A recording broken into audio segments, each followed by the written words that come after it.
Yeah, hey, glad you're joining us again. And here's the third episode and the first episode in this new year 2024. And I wish you a happy new year and I hope you're feeling good. Here we are, a quick overview of the new unfinished enclosure of the Deinocheirus. No, it's finished here in the shot, but I'll show you in some moments. And yeah, I finished this building last year and I wanted to show it in the second episode, but then in the video would have been too long. And yeah, decided for myself, I changed this and put it in the third episode, and I think, yeah, that's a little bit better. Yeah, I hope you're feeling good and you have a good start in the new year. I'm feeling fine, and I think I find more time for building and for the channel, and yeah, let's see what happened in this month. And yeah, I would like to go produce the episodes more quickly, but I think in a 2 weeks rhythm will be realistic in the near future for me. And yeah, and I hope that I find the time again for Jurassic World Evolution 2. Yeah, the December was very busy, and then we have the Battle of the Builders event at Evolution Square on her Discord channel. And yeah, the finalists have been chosen, and I hope you all took the opportunity to vote. I'm very excited to see who the winner is in the respective also for the category console, PC modded and PC unmodded. It was very exciting to see the different buildings and the great work from the other gamers or members or followers. Yeah, and it was very impressed for me to see the good work and so much inspiration for me. Yeah, it was so inspiring content. And thanks to another member, I found a really great idea for the next episode, but more for that we will see in the next episode. Then I decided for me to include the Tarbosaurus in the third episode and building a stadium. Yeah. Okay, coming back to the enclosure for our duck here, I decided to go with all the temperate plants. I wanted a little contrast to the other two habitats and wanted it to be very green, and yo, why not? I have set up the connection station here near the enclosure for the guest, as you can see here in the time lapse.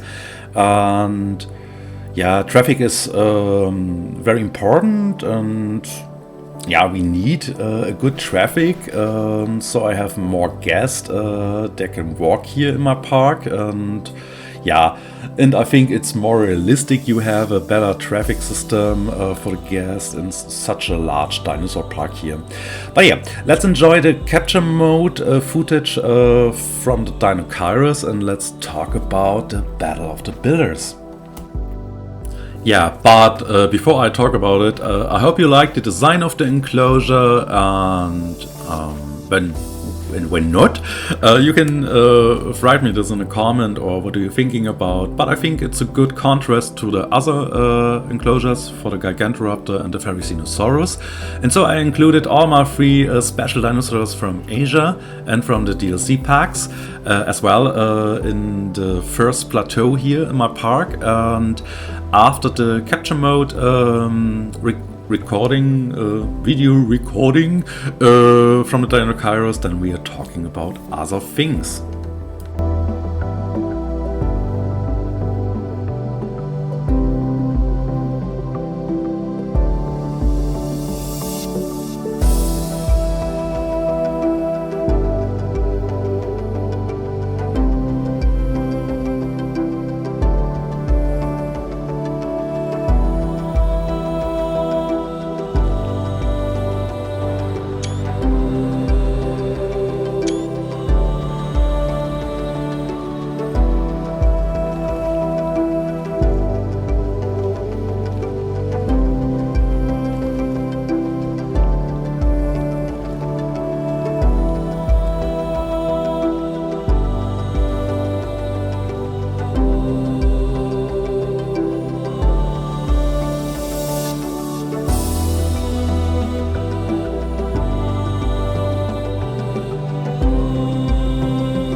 Alright, the duck pond is finished, and so we switch to the other area here for the free and unfinished area, and I thought about building an enclosure there for a long time, but then I changed my mind and wanted to have a final guest area. We have already set up a Jurassic 2 station there, and I have planned a total of 3 stations for this large park area section here, and then I think it's cool when the tour truck drives between the routes and the guests have the opportunity to hop on and hop off here. And I drew a waterfall with the snow tool and built a small lake.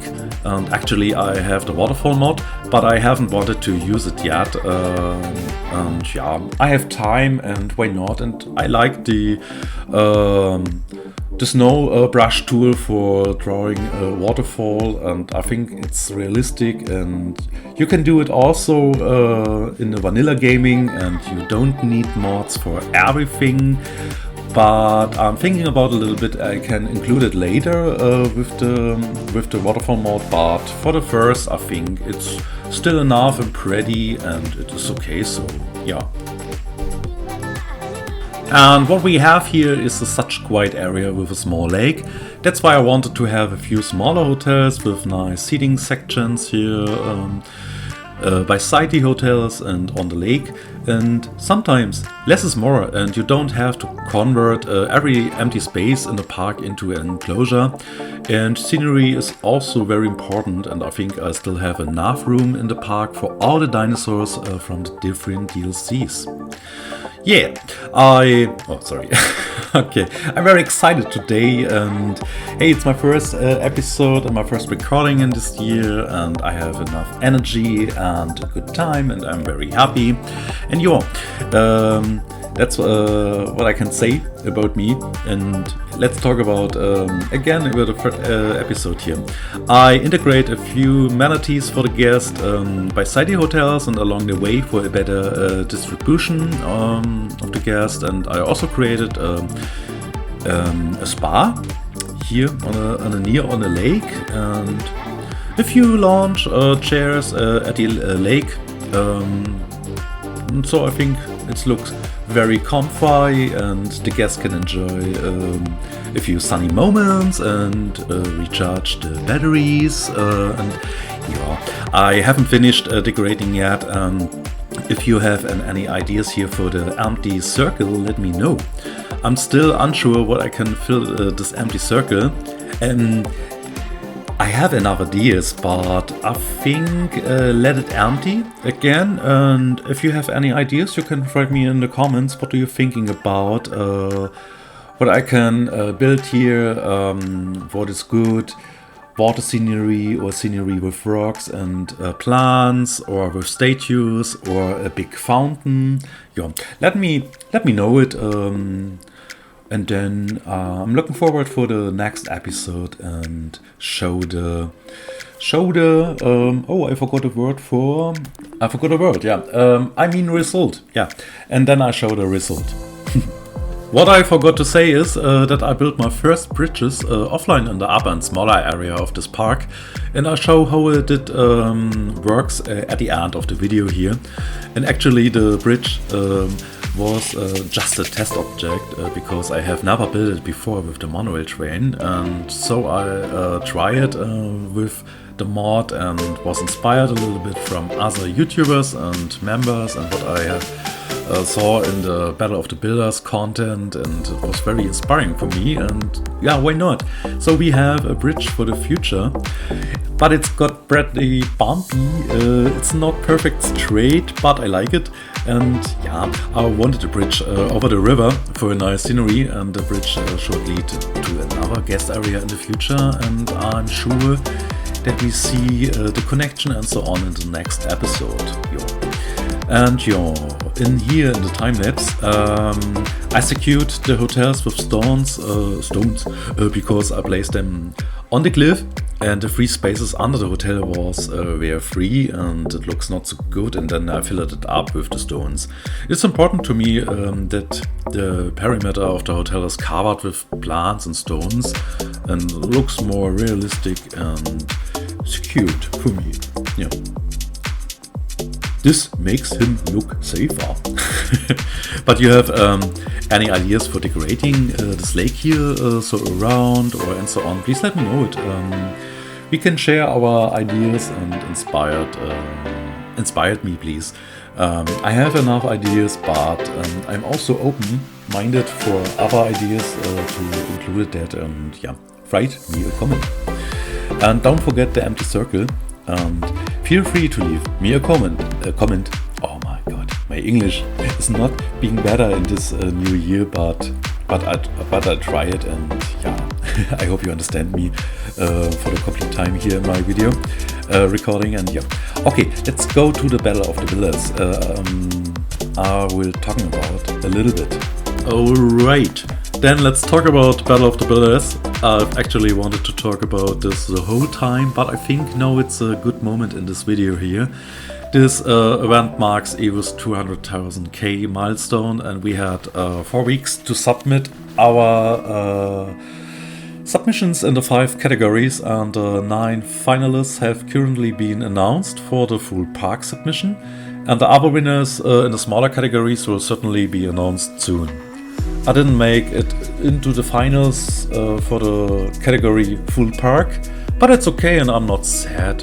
I don't think I have much a chance against the other members in the modded category, but I thought about the modded category for a long time, and I think the other members have mastered modding to a high level. I'm learning slowly, and I don't want to build such elaborate parks, and I don't have the time or the intention for that, and I want to take a golden midway with modding and build an organic and realistic. I think this is my way, and that's okay. I mean, I think it's good that we are all have so different in design, building, and yeah, so in building in the park design and so on, and this diversity is what we need, and I will learn everything step by step with modding, and I will integrate that what I learn into my projects and episodes in the future. And everyone has a different style when you're building a park, and you have a different focus when you design the paths and the enclosures and so on. And yeah, not everyone cares about the same things in a park, and yeah, I hope that I learn a lot before the next of the builders is coming, and so I can submit also a great park in the next builder challenge. Yeah, that's okay. And on this point, I can say congratulations to all the finalists with their parks in the full park category, and Shroom inspired me as well, and so I copy a idea from him, and this idea you can see in the next episode. Nevertheless, you should view this event as entertainment and have fun with it. It's a great way to share and talk about your creative ideas, and it's also an opportunity for members to get closer together. Closer. Oh god, okay. Yeah, my English is very broken. Yeah. And you can also make new context and exchange your ideas, and I always think it's great when you see unmodded parks, and I know some YouTubers who are also completely unmodded. At this point, my greatest admiration is that you managed to build so well. That's wonderful, and unmodded building is a challenge. You have so many limitations due to the hitboxes, and I admire all members and YouTubers who build unmodded. You're doing great. Keep it up. Yeah, and this event gave me a lot to think about, which is a good thing. What makes a good park entrance? What makes a good enclosure? When is an enclosure boring, or when it does become exciting and special? I've never thought about a high security area either. I usually avoid staff sections or build them very small and functional, and the other thing is also path art design. It's also a very exciting category. I was very amazed by so many wonderful submissions. I tried a lot in the December, but I don't find enough time to build a great path art design, and unfortunately I didn't have that much time for it, but it was still very inspiring for me to see all the submissions, and with the path tool you can do a lot to make your park look very nice from so different perspectives. Yeah, talent is talent. But okay, let's talk about the rest here of the episode. Here you can see that the bridge is very odd. Anyone can build straight. Straight is lame. Come on. I think I fixed the bridge offline into more straight for the tour truck, but the little humps are cute, and that's the thrill for the bridge. That's the thrill for the guests when you drive through the bridge and come to the next section, and that you can see in the next episode when I'm planning a small stadium for the Tarbosaurus with a small guest area. And I would also like to have the Alamosaurus and the Werosaurus in an enclosure separated from the Tarbo by the river, and the track tour runs completely around here and goes over a small pass down to the lower area of the park to the hotel area and the small lake, what you had seen here in the episode. And I'll show you also a size comparison with the dinosaurs here, where you can see how big they are, and that and so I can decide which dinosaur live here or on which side of the river, and where's the stadium going to be built, and I have so more space for the other smaller carnivores on the lower section on this park map here. And and now I'll show you briefly how I built the bridges. Finally I took the tour over the bridge, and the trucks drives perfectly over the bridge, and I'm happy about this little highlight. I hope you like it too, and I'm really looking forward for your comments and ideas. And until then, I wish you a great time, and until see you next time. And my lovely fellas, bye bye.